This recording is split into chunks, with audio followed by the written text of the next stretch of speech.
We're just really appreciative of the crowd. I think that's one of the best crowds in Texas Tech basketball history.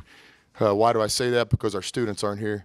So first I want to thank the students that were here. You know, classes don't start for a couple days, but it was very apparent to us that we had students come back to Lubbock early to come to this basketball game. So that means the world to us. Our student attendance is top of our list in priorities as we build the program.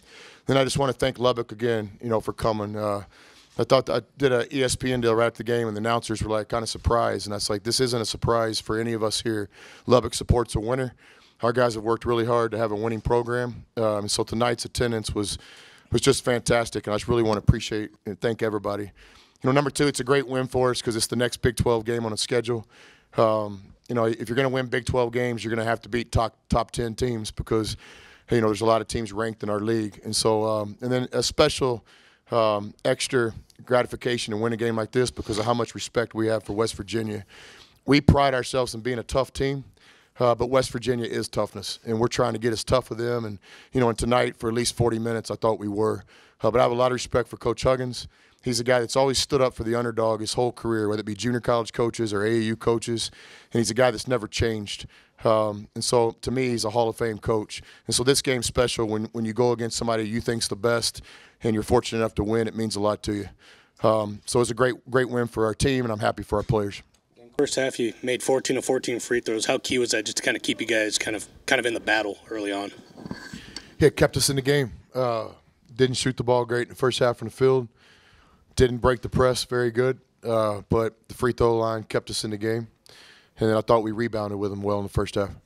Guess in that second half, Brandon obviously did pretty well. I guess what did you see from him? Did you see his confidence just grow after he made that first three and then obviously was able to get some great screens and got some good off-the-ball type movement? Yeah, I've been spending a lot of time with Brandon lately, just talking to him about being ready for the moment. The Brandon Francis story is well documented. If it isn't, one of you guys ought to grab that story because I think it would make national news. Me and Brandon had a up and down kind of relationship last year, but to his credit, he's the guy that chose to change his life and be more disciplined on and off the court. And so he deserves these moments.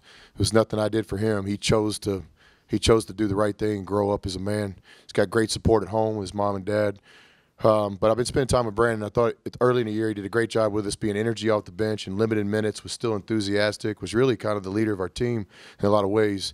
And then here lately I've been saying, okay, now can you keep being passionate? Can you keep being a team player? Maybe as your minutes and your role expands. And tonight he answered the call. You know, there's a lot of players around the country that work really hard, but there's only a few that can be ready when your number's called, and I thought Brandon did that tonight. We'll go to Joe here over on the middle right. Coach, could you talk about Zaires' defense on Carter in the second half? I mean, I know he got, 13 points in the second half, but it looked like when Zaires was on him, he was really making him work hard, and he wasn't getting a lot of production against Zaires. Yeah, I agree. Let's start with Carter. He's one of the best players in the Big 12. I think he's a player that'll play in the NBA, point guard spot, because of the intangibles. Looks to me like a Spurs kind of point guard. You know, he's tough. You know, one of the person I have most respect for is Avery Johnson, who I grew up watching as a player and actually named my first daughter after. Her mom has a little bit different version of the story, but I'm telling you, we named her after Avery Johnson. Avery's the coach at Alabama now. Saw him in a casino this July. And I told him that story, and he kind of looked at me like, "This is weird, man." So I'm not like in love with Avery Johnson, but I love Avery Johnson. But I think Carter's got those intangibles. He's tough. He runs teams. He scores when he needs to. He's just a really good player. But I thought above all, what Zaire did is just competed. I mean, you can't stop guys like this, but you can compete, and you can make it tough on them. And you know, you'd have to ask Carter that question. But I think Zaire, at the very minimum, you know, competed against him. We'll stay on the right with Jared. 10 turnovers in the first half, but just 3 in the second. What was the key to that improvement? Yeah. The coaching staff set up the press breaker the first half, and then Keenan was like, "I've had enough. Let me do this, coach." So Keenan grabbed the marker at half and changed it up. So I'm glad he did. No, I thought just poise. We basically did the same things, made a couple adjustments, but just kind of calmed down. You can't duplicate that pressure in practice. You've got to see it. And tonight we were playing with some young guys. And a lot of our turnovers were young guys. And then obviously we missed Zach as our secondary ball handler. But I thought our guys did a great job. 3 turnovers in the second half will always give you a chance to win a Big 12 game, and that's what happened tonight. Again, questions for Coach. We'll get the microphone to you. We'll go here to Phil in the middle. Coach, how important is it for you to rely on anybody on the floor at any time to come up with a big block, a big steal, a big rebound, a big point? It must be nice to have that type of latitude with your team. Yeah, I think what that question kind of gets into is the idea that you got to make plays, right? You can play a Big 12 game and execute a scouting report. You can do the things you're supposed to do, but sometimes you just have to have individual players have a moment where they're just going to go make a play. And all of us around here have been spoiled because we've seen Keenan and Justin and Zach and Norrance do this. And now we're starting to see our young guys. So, a lot of times we'll make a mistake on defense, but Zaire will come and block a shot from nowhere. Or we'll make a mistake on offense, and Brandon Francis will go make a man's basket. Yeah, you gotta play team basketball, but there's a certain element in this game where individual players have to make plays. And I thought that our guys did that tonight. We'll go to Bailey in the back where the cameras are. Coach, last season games like this wouldn't fall your way, so the offseason you focus on finishing. Today you finished. In your mind, is it safe to say you have the product you've been working for all offseason? No, it's real early. I hope knock on wood on that.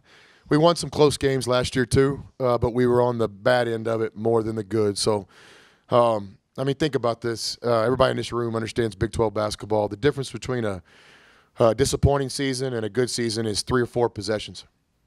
And the difference between a good season and a great season is another 3 or 4 possessions. And we were right there last year, And so this year it is nice to win close games, but we're just getting started.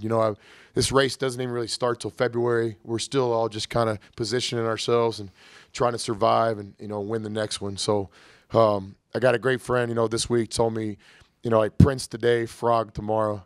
And for some reason in the heat of the game, you might wonder what I think about in these moments. I kept thinking about that. I don't know why. I was like, damn, I know we're going to be a Frog again at some point. It's the Big 12, but I want to be a Prince one more day. So I'm just happy for our players. They made enough plays for us to win a close game. We'll go back to Joe here on the right. Coach, late in the game, offensively, in the half court, you started heating up a little bit. Did you adjust to ISO a little bit at that point? Is that what kind of got guys going? What was going on? Yeah, offensively, it's hard to get into things because West Virginia pressures so much. The first thing you think as a coach is maybe we can backdoor these guys, but they're so athletic and the ball pressure was up top. So what we really want to try to do is just have a game where we got a shot. Let's don't turn it over. Let's try to get a shot. Let's try to maybe get a couple rebounds and we can get back on defense. So give our players all the credit. I think we spaced them out pretty good in terms of coaching, but those guys were making the plays. We got time for a couple more before we get Coach Huggins in here. We'll go to Ben here in the front.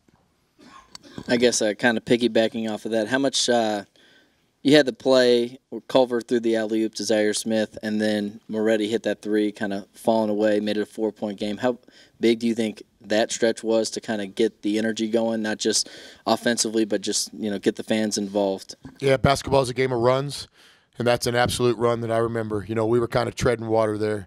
We missed a couple shots there, and they score. It's going to be kind of hard to get back in the game. So, start with Culver's pass. It was a Culver to Z, big-time pass. You see the future of Jarrett Culver. I think he's a point guard maybe. And then Zaire, reading the defense, not just ball watching. A lot of young players in those moments just watch, but good players, read the defense. And then Morrow, Morrow is this close to breaking open. He's a good player. I have a lot of confidence in Morrow. Give him a lot of credit. Didn't have his best game last game out against Oklahoma. Just had some uncharacteristic turnovers, but never wavered in his confidence, never wavered in his preparation. Thought he did a great job at tonight's game. And then I want to recognize Josh Webster again. Some big-time minutes off the bench with ball handling really helped us from Josh tonight. We'll go to Carlos to wrap it up. Players are having that Zach Smith patch. What have you heard from the trainers and the doctors, I guess, about Zach? Yeah, it's not good. It's tough to talk about. Don't want to get emotional up here tonight. Maybe next time we all get together. But, Zach's out. He broke a bone in his foot.